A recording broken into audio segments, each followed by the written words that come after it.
وہ یہ بھول جاتا ہے کہ حساب و کتاب کا دن تو بہت بعد میں آئے گا، بڑھاپا بہت پہلے آ جائے گا۔ بڑھاپا بھی حساب و کتاب کے دن سے پہلے کا ایک حساب و کتاب اللہ نے دنیا میں رکھا ہے۔ چال میں مضبوطی، انسان کی آواز میں مضبوطی، بات چیت، اور اس کے بعد ننکسہ فی الخلق، اللہ فرماتے ہیں انسان کو ہم ریورس گیئر لگا دیتے ہیں، چلو بھئی جہاں سے آئے تھے اسی حالت پہ جانا شروع۔ قرآن میں اسی کو دوسری جگہ یوں فرمایا، اولم نعمرکم ما تذکر فیہ من تذکر ما یتذکر فیہ من تذکر وجاءکم النذیر۔ قیامت کے دن اللہ تعالیٰ کہیں گے کہ کیا میں نے تمہیں اتنی عمر نہیں دی تھی کہ اگر کوئی نصیحت حاصل کرنا چاہتا تو حاصل کر لیتا، اتنا ٹائم ملا تھا اس کو۔ وَجَاءَكُمُ النَّذِيرُ، اور تمہارے پاس ڈرانے والا بھی آیا۔ یعنی ایک تو اللہ نے عمر اتنی دی ہے کہ اس میں بھی انسان عقل سے کام لے تو اسے عبرت حاصل ہو جائے۔ دوسرا، اس کے علاوہ بھی اللہ ڈرانے والے بھیجتے رہے۔ مفسرین لکھتے ہیں کہ یہ ڈرانے والا کون ہے، تو علماء لکھتے ہیں کہ یہ ایک نہیں ہے، یہ ہر دور میں ڈرانے والے آتے رہے۔ اس میں پیغمبر بھی داخل ہیں، اس میں علماء بھی داخل ہیں، اس میں بے جان چیزیں بھی داخل ہیں۔ جو حادثات ہم صبح و شام اپنی آنکھوں سے دیکھ رہے ہیں، یہ حادثے بھی ہمیں ڈراتے ہیں، تیرے ساتھ بھی ایسا ہو سکتا ہے۔ پہلے زمانے میں کوئی حادثہ ہوتا تھا، کوئی ایکسیڈنٹ ہوتا تھا تو انسان کے جسم کے جو آرگن ہیں وہ ڈیمیج ہو جاتے تھے۔ آج بیٹھے بیٹھے ڈیمیج ہو رہے ہیں۔ پہلے اطلاع آتی تھی کہ فلاں بہت صحت مند ہے، کوئی بیماری نہیں ہے، لیکن پہاڑ سے کوئی پتھر ہوا، لڑکا، وہ اس پہ لگ گیا، چلتے چلتے کوئی ٹکرا گیا، کوئی قتل کر دیا کسی نے، یہ ہو گیا، وہ ہو گیا۔ لیکن جیسے جیسے دنیا ترقی کر رہی ہے، دنیا کی بے ثباتی میں، دنیا کے غیر یقینی ہونے کی کیفیت میں کمی کے بجائے اضافہ ہو رہا ہے۔ ترقی کا تقاضا یہ تھا کہ موت کا امکان بڑھنے کے بجائے کم ہو جاتا، لیکن جتنی ترقی ہو رہی ہے، چند بیماریاں تو ختم ہو گئیں، لیکن اس کی جگہ دوسری ایسی بیماریوں نے جنم لیا کہ وہ موت کا امکان کم ہونے کے بجائے بڑھ گیا ہے۔ اب ایکسیڈنٹ ہونے کے لیے گاڑی کا ٹکر مارنا ضروری؟ بولے بھائی نہیں، بیٹھے بیٹھے بندے کے گردے فیل، اطلاع آتی ہے ٹھیک ٹھاک بندہ ہے جی، گردے جواب دے گئے۔ بیٹھے بیٹھے اطلاع آتی ہے جی ہارٹ نے کام کرنا چھوڑ دیا۔ کیوں چھوڑ دیا بھائی؟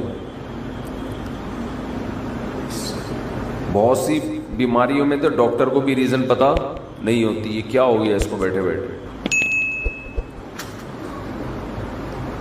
تو گردے خراب، جگر خراب، ہارٹ اٹیک، ایسی ایسی بیماریاں۔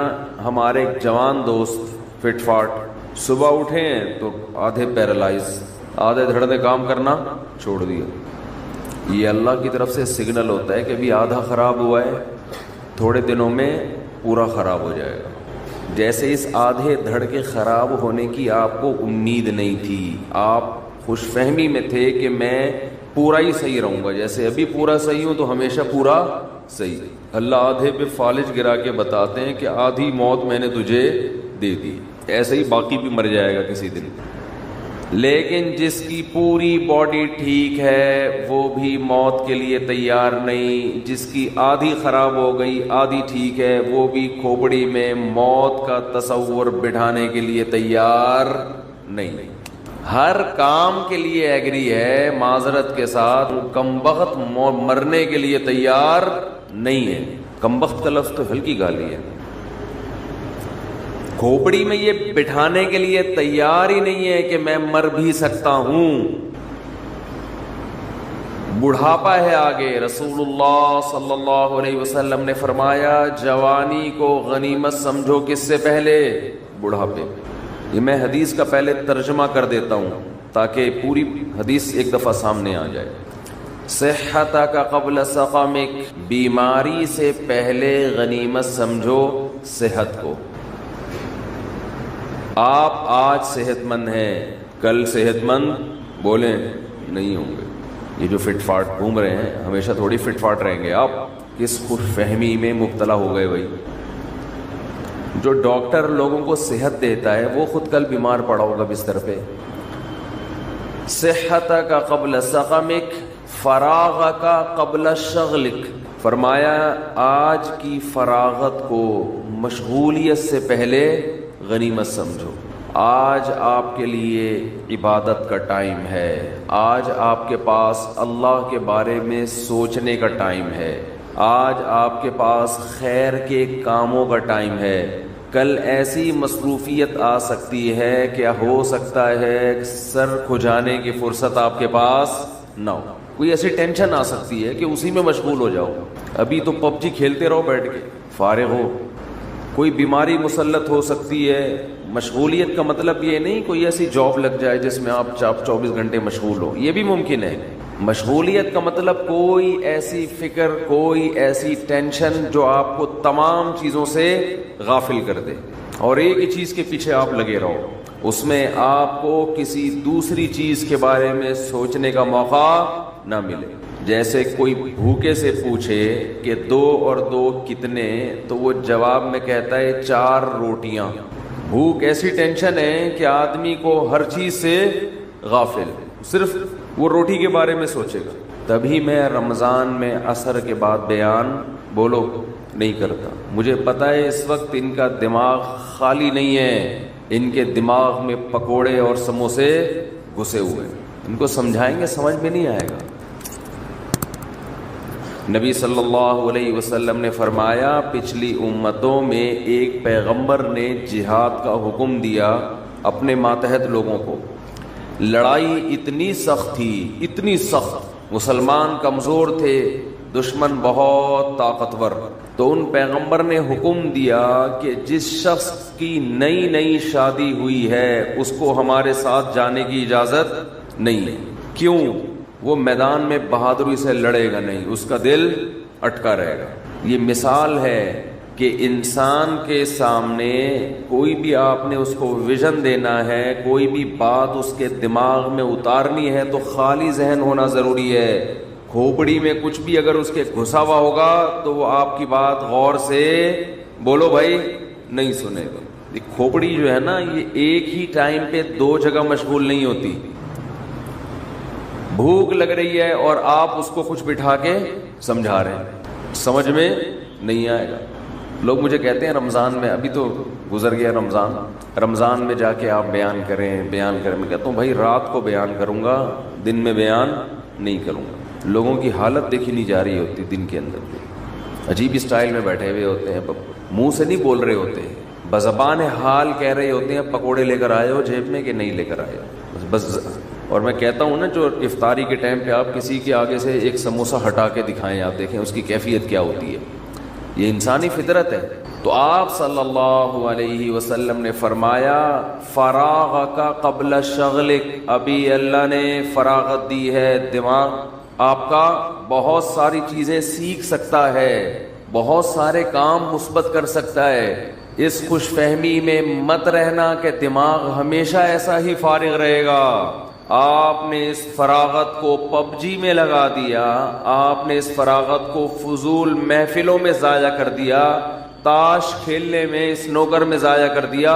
تو ایک ٹائم آنے والا ہے آپ ٹائم کو ترسو گے، کاش میرے پاس ٹائم ہو اور میں یہ کر لوں، میں یہ کر لوں اور میں یہ کر لیتا.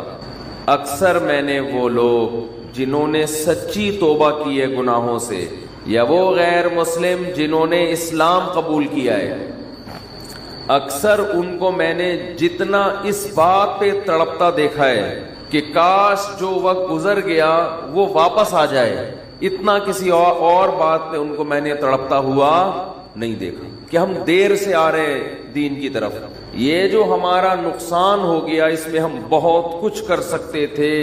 کاش یہ عقل ہمیں کچھ دن پہلے آ جاتی. کاش یہ عقل ہمیں کچھ دن پہلے آ جاتی. بہت کچھ کر لیتے. ایک غیر مسلم 40 سال میں اسلام قبول کرتا ہے, اس کے دل میں ہوگا نا میں 20 سال میں کر لیتا تو میں دین کے علم میں عبور حاصل کر لیتا. میں نے ایسے لوگ بھی سنے دیکھے کہ اسلام قبول کیا اور قرآن حفظ کرنے میں لگ گئے. اب یہ گورا مسلمان ہوا ہے جس کا میں نے انٹرویو بھی ڈالا ہے یوٹیوب پہ, حفظ قرآن میں لگا ہوا ہے, قرآن حفظ ہو جائے. اس کی تو تڑپتا ہوگا نا کاش میں پہلے مسلمان ہو جاتا.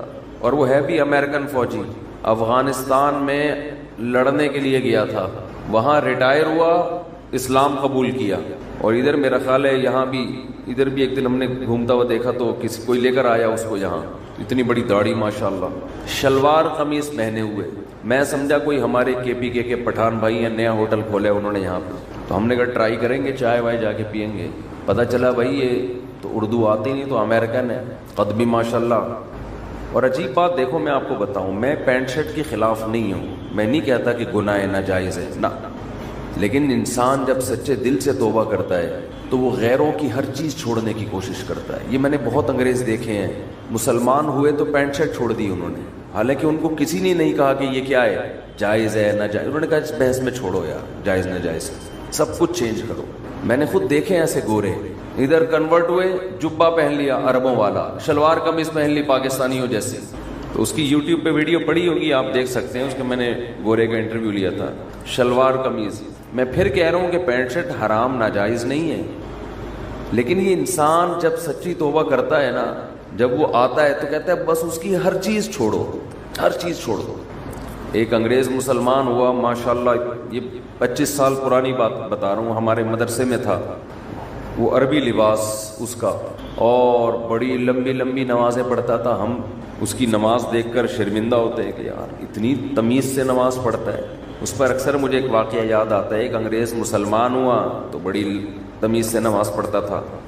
اس نے کسی پاکستانی سے پوچھا یار تمہاری 2 منٹ میں نماز ختم ہو جاتی ہے. پاکستانی چپ تو رہ نہیں سکتا. پاکستانی نے کہا اصل میں ہمارے اللہ سے پرانے تعلقات ہیں, تمہارا بھی نیا نیا کنیکشن بحال ہوا ہے, تمہیں کنیکٹ ہونے میں ٹائم لگتا ہے. ہماری پرانی سروس, ادھر اللہ اوپر کا کنیکشن بحال ہو گیا, ادھر سلام پھیر کے نکل لیے. تم ابھی نئے نئے آئے ہو, بے وقوف, یعنی مطلب ہے کہ بے وقوف آدمی اتنی لمبی لمبی نمازیں پڑھ رہے ہو, اتنا ٹائم لگتا ہے تمہیں اللہ سے نمبر ڈائل کرنے میں. ہماری لائن فوراً مل جاتی ہے. تو وہ اتنی لمبی نماز. تو میں نے ایک دن اس کو بٹھا لیا, تھوڑا اس سے ماضی پوچھا, کیسے مسلمان ہوئے. یہ اس سوال کا جواب تو اس نے دے دیا کہ جی کیسے مسلمان ہوئے, اسٹڈی کی میں نے, اسلام کو پڑھا سمجھا. پھر امریکہ میں یا UK کا تھا میرا خیال ہے, کسی عالم کوئی مفتی تھے, ان کے ہاتھ پہ جا کے انہوں نے بھی تھوڑا گائیڈ کیا, اس کو مسلمان ہو گیا. تو میں نے پھر اس سے پوچھا کہ پہلے آپ کیا کرتے تھے, یعنی اسلام سے پہلے آپ کیا لائف اسٹائل تھا. ہمارے یہاں اکثر لوگ فخر سے بتانا شروع کر دیتے ہیں, ابے اسلام سے پہلے تو میں بڑا ماڈرن تھا, میں یہ کرتا تھا, میں یوں کرتا تھا, میں ایسے, اتنی لڑکیوں سے میری دوستی تھی. فوراً شروع ہو جاتے ہیں نا لوگ, میری تو اتنی گرل فرینڈز تھیں اور اتنی لڑکیاں تھیں, اور ایسے نائٹ کلب, اور اتنی بوتلیں میں ایک ٹائم پہ اتنے پیک پی جاتا تھا. شرابی جو ہے نا, شرابی, ان کی ٹائمنگ پیک کے حساب سے ہوتی ہے. کراچی سے حیدرآباد 3 پیک لگیں گے پہنچنے میں, ہم تو کہہ رہے ہیں 2 گھنٹے لگیں گے. ہیروئنچوں کے سٹے ہوتے ہیں, ان سے پوچھو نا ہیروئن جی سے کہ کراچی سے حیدرآباد کتنی دیر کا ٹائم ہے, کہہ رہے 3 چھٹے لگتے ہیں پہنچنے میں. تو ہر آدمی اپنے حساب سے ٹائم کو ناپتا ہے. تو یہ جو تھا, اس عام طور پہ لوگوں سے پوچھا جائے تو بتاتے ہیں میں ایسے تھا, میں یوں تھا. پھر اپنی تصویریں بھی رکھی ہوئی ہوتی ہیں بعض لوگوں نے کہ دیکھو میں ایسے ڈانس کرتا تھا, یہ گرل فرینڈ تھی, یہ تھا, وہ تھا, وغیرہ وغیرہ. لیکن جب انسان سچی توبہ کرتا ہے تو اس کی یہ کنڈیشن نہیں ہوتی. گوروں میں کچھ چیزیں بڑی خاندانی ہیں, شاید 2 نمبر ہی نہیں ہے, شاید کہہ رہا ہوں 100% تو کوئی نہیں کہہ سکتا. میں نے اس سے پوچھا, میں نے کہا بھائی آپ ماضی میں کیا تھے, ایسے کہا, اس نے کہا ماضی میرا ختم, میں نے بھلا دیا ہے, اس پہ میں تبصرہ کرنا بھی پسند نہیں کرتا. ہمارے جیسا دیسی ہوتا تو ہم فوراً لڑکیوں کی تصویریں, یہ دیکھو یہ تھی میری گرل فرینڈ, اللہ کے لیے میں نے ان کو چھوڑا ہے. دیکھ رہے ہو یہ بوتلیں دیکھی, کبھی دیکھی ہے یہ بوتل آپ نے؟ خواب میں بھی دیکھی ہے یہ بوتل کبھی؟ آپ نے تو فیڈر دیکھا ہوگا. یہ بوتلیں پیتا تھا میں, ایک چمچہ پی کے دکھاؤ. ہم فوراً کس پہ آتے ہیں؟ شو بازیوں پہ. اس نے کہا بھائی ماضی کے قصے کیا تھا کیا نہیں تھا, پلٹ کیا, یو ٹرن لیا میں نے, بس ختم. دماغ سے اس کا اثر پڑتا ہے. انسان جب اپنے ماضی کے گناہوں کو یاد کرتا ہے اور وہ چھوڑ چکا ہو تو وہ اس کی مستقبل والی زندگی پہ اثر ڈالتے ہیں کہ تو یہ تھا تو ایک اور دفعہ اگر کر لیا تو کیا ہو گیا. بھائی دماغ سے نکالو ان چیزوں کو. بس ہم نہیں تھے, ہم ہمیشہ سے ایسے ہی ہیں. پرانا زمانہ یاد آ کے ستاتا ہے انسان کو کہ میں کیسی عیاشی کرتا تھا اور کیا تھا اور کیا تھا. میں نے کہا اچھا اپنا نام تو بتا دو, پرانا نام کیا تھا؟ ہم بھی تو